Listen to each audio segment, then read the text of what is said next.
आउने बेला भो आउने बेला भो दर्शन दिन भगवान आउने बेला भो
रामचंद्र भगवान को हो, आनंद कंद भगवान को हो।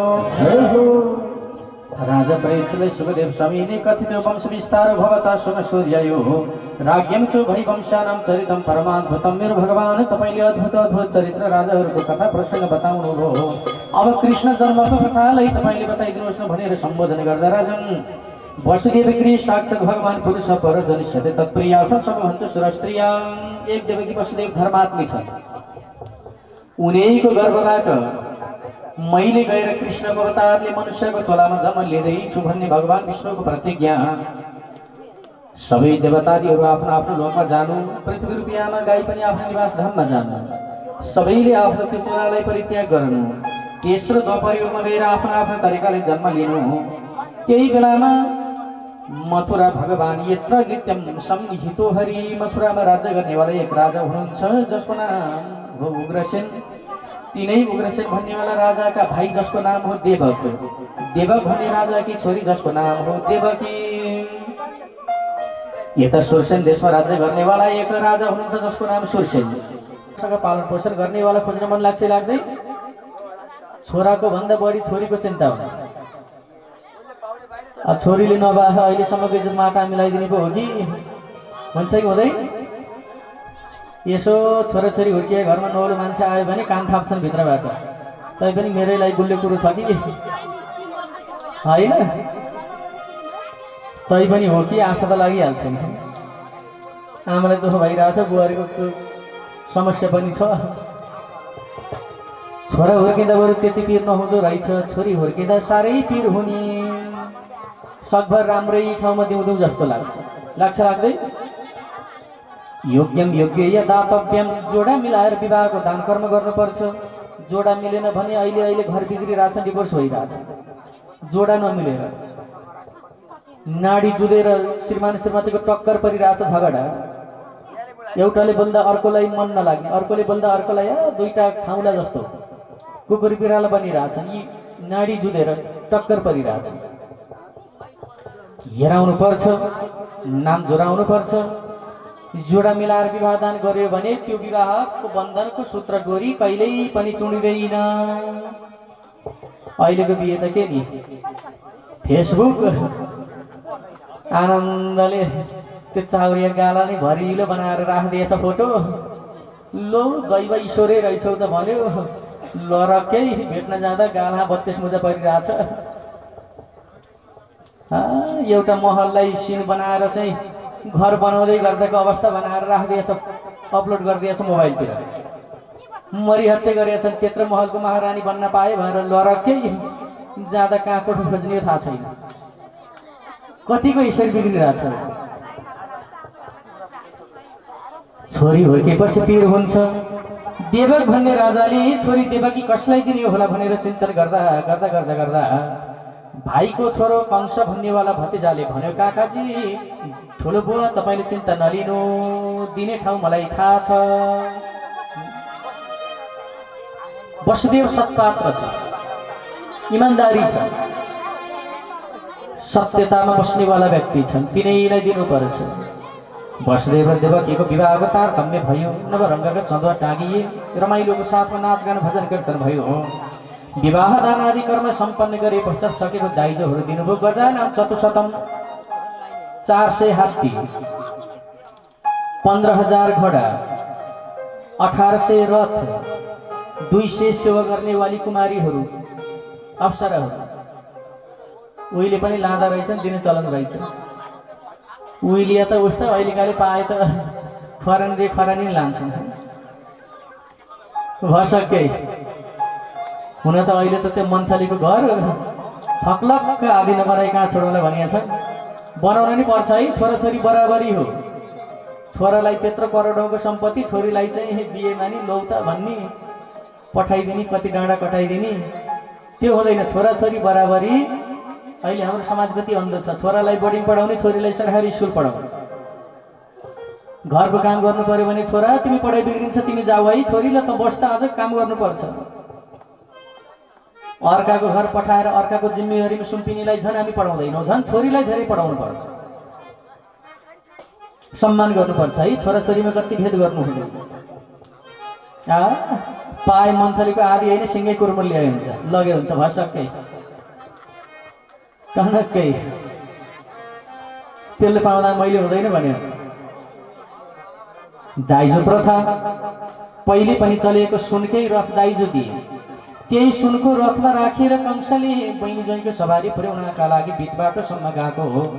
आकाश मार्गबाट अष्टम गर्भो हन्तायम बहसे बुध। अरे महाराज कंस, जसलाई बहिनी ज्वाइँ भनेर लिएर जाँदैछ त्यसैको 8औं गर्भबाट तैँले मर्नुपर्छ, तेरो काल बनेर जन्मिँदैछ। कंस रिसाउन लाग्यो। 81 रथलाई टक्क रोकेर हातमा तरबार लिएर बहिनी काट्न तयार। जसबाट विष पैदा हुन्छ भने यो वृक्षलाई पहिल्यै काटिदिन्छ, पहिल्यै मासिदिन्छ।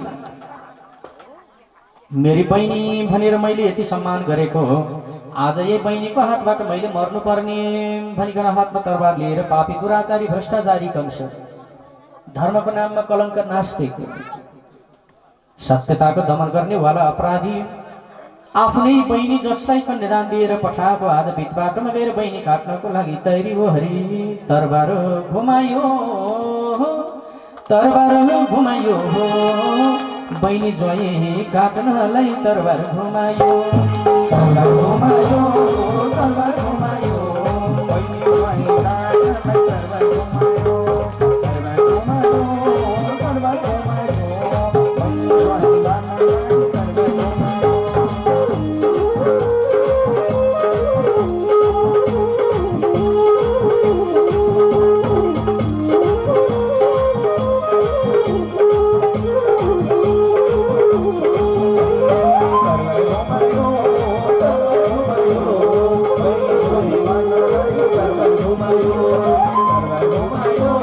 घुमायो, तरबार घुमायो, बहिनी ज्वाइँ काट्नलाई तरबार घुमायो।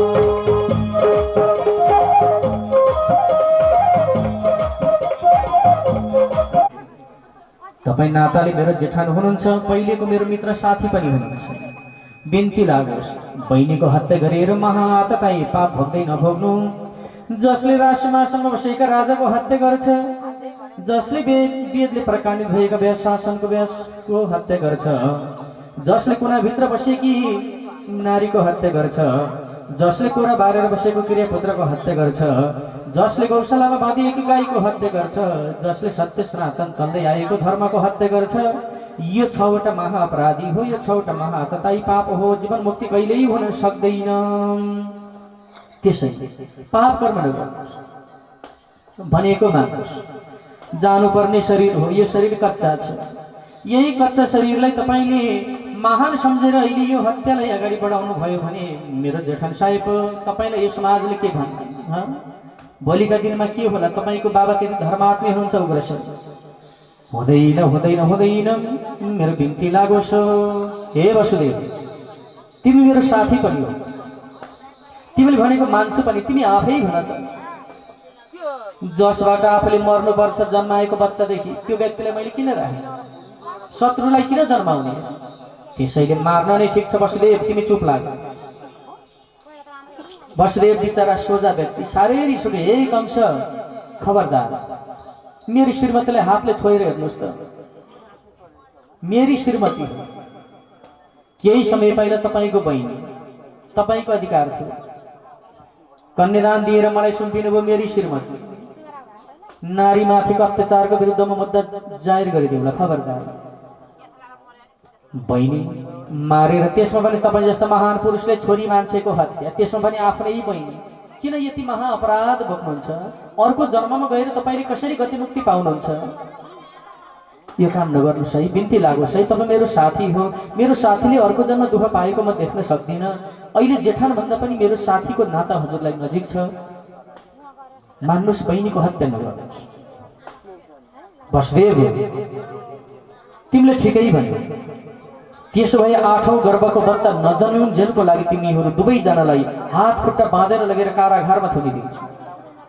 ठिकै छ, बरु लगेर थुनिदिनुहोस्, तर बहिनीको हत्या नगर्नुहोस्। कठै बिचरा आफ्नै बहिनी ज्वाइँलाई बिच बाटोसम्म लिएर गएको, एउटा हावाको तरङ्गबाट बोलेको 8औं गर्भको बच्चाले तँलाई मार्छ भन्ने आवाजलाई सम्मान गरेर बहिनी ज्वाइँलाई हात खुट्टा बाँधेर लगेर बन्दीखान कारागारमा लगेर थुनिदियो। भगवान निधारमा पनि कस्तो भावीले लेख्दो रहेछ। यता घरमा नयाँ बेहुली भित्राउनका लागि बिचरा ती वसुदेवका बाबा आमा बुहारी भित्राउनका लागि कति हतार हुनुहुन्छ। बीच बाटोबाट देवकी आज बन्दीखान कारागारमा पुग्नु पर्यो। निधारमा कसको निधारमा कति के लेखेको हुन्छ थाहा छैन, भोग्नु पर्छ। कति दुखी रहेछ देवकी। दिन अगाडि बढ्दै बढ्दै बढ्दै गयो, गर्भमा एउटा बच्चा आयो। त्यो बच्चा जन्मियो जसको नाम हो कृतिमान। कंसलाई खबर भइहाले, पाले पहराले आज्ञा गरे, महाराज पहिलो सन्तानको जन्म हो। आएर कंसले त्यो बच्चा मारेर छोड्यो, फर्क्यो। पहिलो होइन, मलाई मार्ने त 8औं सन्तान हो। नारद जानुभयो, महाराज कंस आज किन शत्रुलाई फिर्ता गर्नु? गल्ती भयो, हातमा परेको शत्रु फिर्ता। नारद, 8औंले मार्ने हो, मलाई पहिलोले मार्दैन।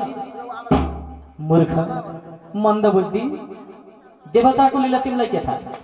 एकबाट गन्दै जाँदा 8 हुँदो रहेछ, 8बाट उल्टा गन्दै आउँदा 8 1 हुँदो रहेछ, 1 8 हुँदो रहेछ, तिमीलाई के थाहा? जाऊ, शत्रु नछ। नारदले गएर सम्झाइदिनु। कंसले आएर पहिलो भान्जो कृतिमन्तलाई फेरि बहिनीको हातबाट खोसेर ढुङ्गामा पछारेर मारिदिनु। किनकि 6वटा कृष्णका दाजु नमारिकन कृष्णको जन्म हुँदैन, यो कुरो नारदलाई थाहा छ। कृष्ण जन्माएर कंस मार्नु पर्नेछ, त्यसैले नारदले यो भूमिका रच्नु। दोस्रो बच्चा आयो, सुशेर भन्नेवाला बच्चा जन्मियो, त्यसलाई पनि ढुङ्गामा पछारेर मारिदियो आमा बाबाकै अगाडि। तेस्रो बच्चा आयो, भद्रशेर भन्नेवाला, त्यसलाई पनि तेस्रो भान्जो मार्यो हो। 4औं रिजु भन्ने नामबाट भान्जो आयो, त्यसलाई पनि मारे। 5औं सम्वर्धन भन्नेवाला भान्जो, त्यसलाई पनि मारे। 6औं भद्र नामबाट भान्जो आयो, त्यसलाई पनि मारे। आज एउटी आमाको गर्भबाट जन्मिएको 6वटा सन्तानलाई आमाकै अगाडि ढुङ्गामा पछारेर मार्दा ती आमाको मन कति छेया छेया भयो होला, ती बाबाको मन कस्तो भयो होला। एकचोटि त्यो गहिराईमा हामी पुगाउँ त। हामी कतिको जन्मिन नपाउँदै पहिला गर्भबाट गएका 2 महिना 3 महिनामा गएका सन्तानले अहिले कति पीडा दिइरहेछ। हामी रोइरहेका छौँ। अहिले त्यो सन्तान जन्मिएको भए छोरा या छोरी, लक्ष्मी या नारायण आज कत्रो हुन्थ्यो होला। हामी समय गनिरहेछौँ अहिले पनि। त्यो बेलामा गर्भबाट खेर गएकोलाई हामी ओहो अहिले त 18 वर्ष पुग्थ्यो होला, अहिले त 20 वर्ष पुग्थ्यो होला।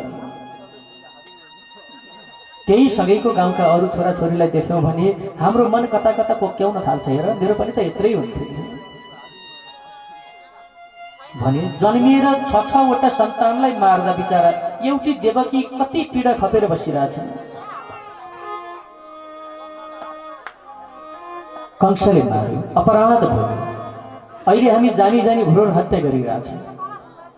छोरा चाहिन्छ अरे, गर्भमा आएको बच्चा छोरी रहेछ भने मारिदिनु। यस्तो पनि धर्मले दिन्छ के? भगवानले गर्भैबाट बच्चा मार भनेर गर्भमा पठाइदिया हो?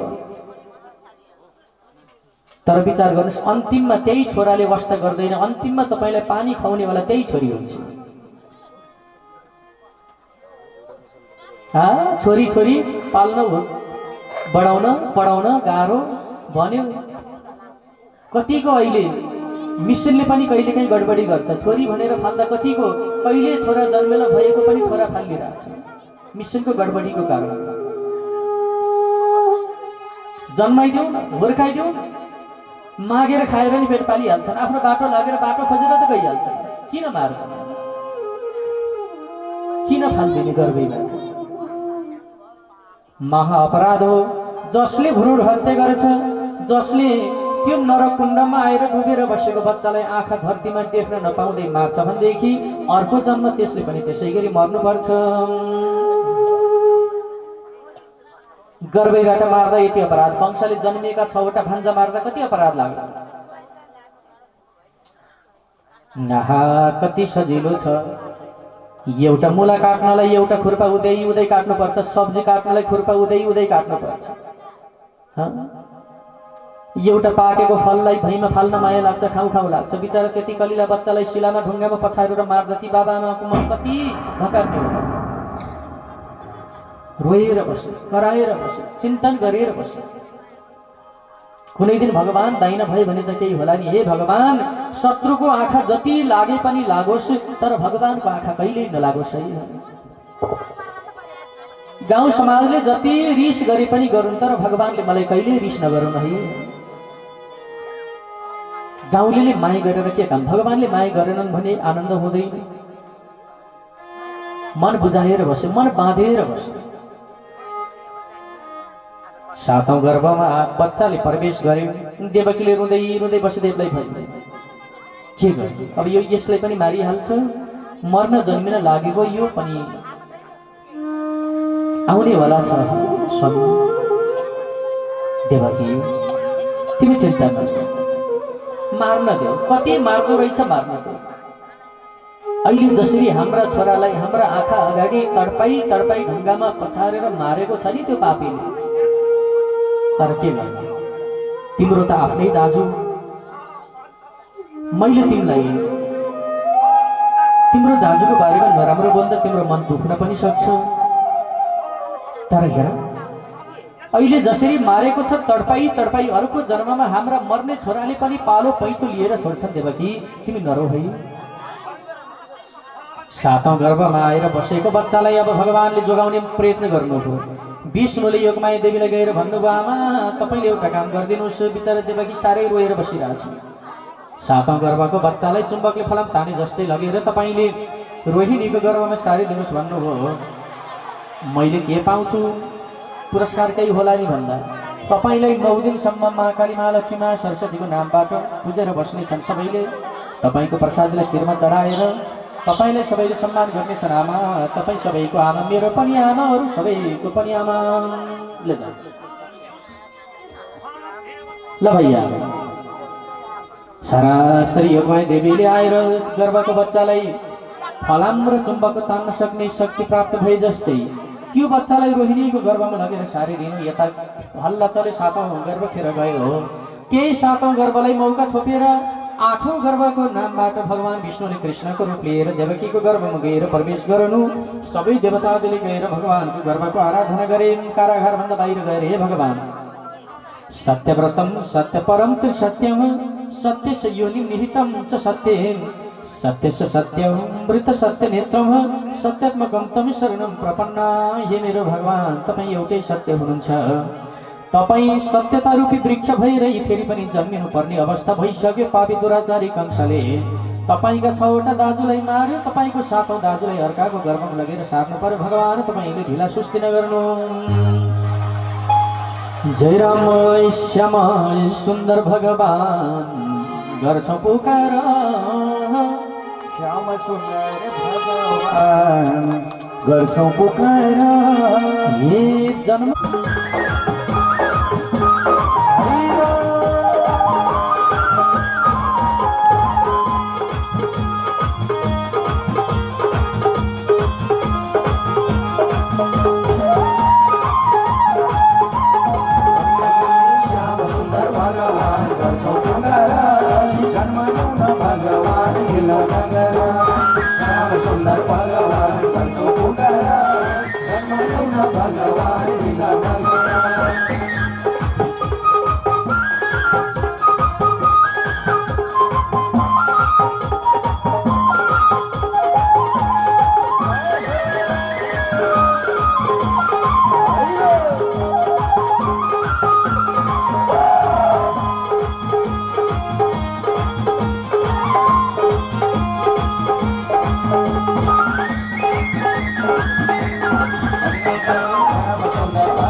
गर्न लागे।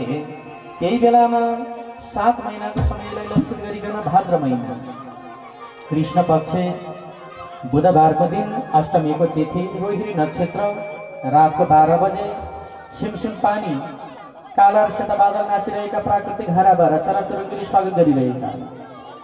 जलमा बस्नेवाला जनावरले पनि शिर माथि खड्याएर भगवानको स्वागतको लागि प्रत्यक्ष गरिरहेको हो। थलमा बस्नेवाला भुसुनाबाट हात्तीसम्म मानवबाट दानवसम्म सबैले भगवानको जन्म स्वागतको लागि बारम्बार प्रतीक्षा गरिरहेको। ठिक त्यही समयमा प्रकृतिलाई गराउँदै एकराश बिजुली चम्किन लाग्यो, सिमसिम पानीको वर्षा हुन लाग्यो। प्रकृति खुसी भयो, वायु मन्द मन्द अगाडि बढ्न लाग्यो। मधुर मधुर मधुर कोइलीको आवाज सुनिन थाल्यो। त्यति मात्र हो र परमधामबाट भगवानको वैराग्यतावाला बाँसुरीको धुनको आवाज आउन थाल्यो।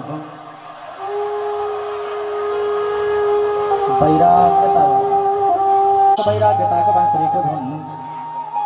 यही बेलामा विष्णु भगवानले आएर विमान भनेको हेलिकप्टरमा चढेर अमृतको जल वर्षाइदिनु भयो। सबैलाई निन्द्रा दिनुभयो।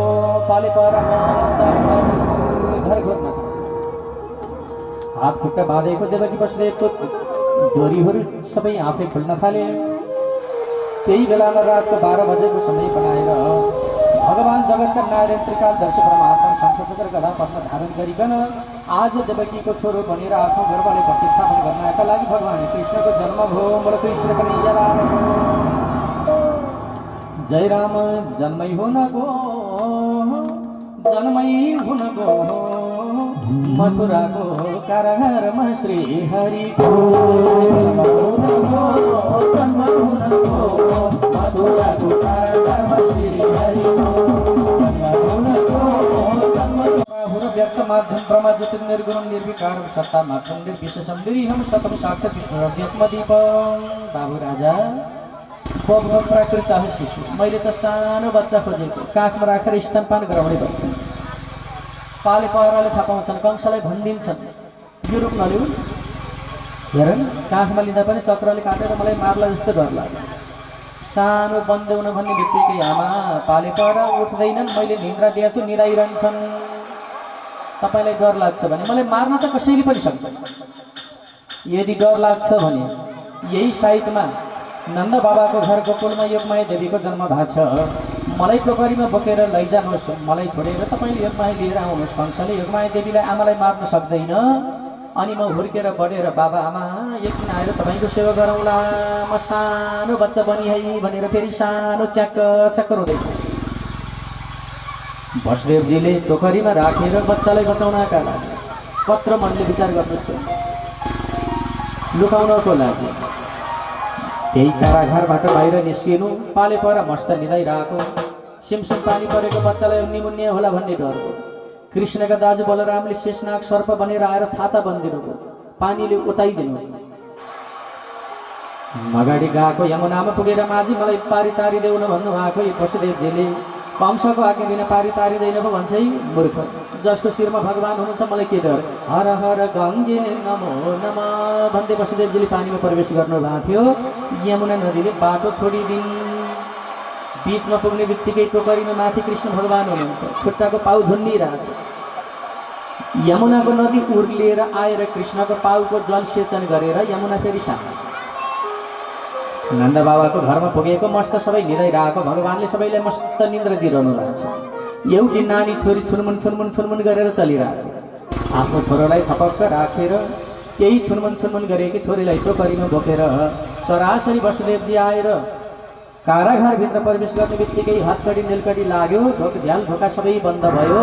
बच्चा च्याक्क च्याक्क च्याक्क रुने बित्तिकै पाले पहराले थाहा पाए, अरे महाराज कंसको 8औं घरमा पैदा भयो। हतार हतार गरेर कंसलाई आज्ञा गरे, महाराज तपाईँको शत्रुको जन्म भयो। कंस आयो राति 1 बजे उठेर शत्रु मार्नु, खुसीले गदगद हुँदै हातमा तरबार बोकेर। देवकी हात जोडी, यो 8औं गर्भ त हेर्नुहोस् न, तपाईँकी भान्जी भइरहेछ, आँसु पुछ्नको लागि छोडिदिनुहोस्। बहिनी एउटा हात्तीलाई घुसुनाले आँखामा पर्यो भने हात्तीलाई खाडलमा हालेर मारिदिन्छ। यो शत्रुलाई भान्जी भनेर मैले कसरी छोडौँ? तर पनि तिमीले भनिहाल्यौ खै ल्याउ त म मामा कति भाग्यमानी भान्जेलाई काखमा ल्याउ त कठै बिचारी 6 वटा तिम्रा छोरा पनि मरे 7औं गर्भ पनि खेर गयो 8औं गर्भमा पनि एउटी भान्जी आइछिन् आउ भान्जी आउ मामाको काखमा आउ त जबरजस्ती बहिनीको काखबाट तानेर काखमा लिएर पुतली चाहिँ खेलाउन लाग्यो कति अभागी भान्जी रहेछु मामाको हातबाट जन्मिने बित्तिकै मर्नु पर्ने जाऊ तिम्रा दादाहरू यही बाटो गाछन् तिमी पनि यही बाटो जाऊ है माथि गएर आनन्दले बस है मेरी भान्जी भनिकन फुलको थुङ्गा चाहिँ माथि लगेर शिलामा पछारेर मार्न लाग्दा माथि हात जाने बित्तिकै फुत्त कति आकाश मार्गमा प्रवेश गएर अष्टभुजाधारी बनेर हे पापी कंस अत्याचारी पाखण्डी दुराचारी भ्रष्टाचारी त जस्तो अपराधीले मलाई के मार्ला छ अब त मर्ने दिन गनेर बस्थे र शत्रु कतै जन्मिसक्यो हेर मूर्ख आजबाट बिन्ती लागोस् तैले अत्याचार नगर राम्रो गर नराम्रो नगर देवी अन्तर्ध्यान कंस साह्रै नै डराएर अहिले आपतकालीन बैठक मन्त्रीमण्डल बोलाएर बैठक चलायो आउने बेला भो दर्शन दिन भगवान आउने बेला भो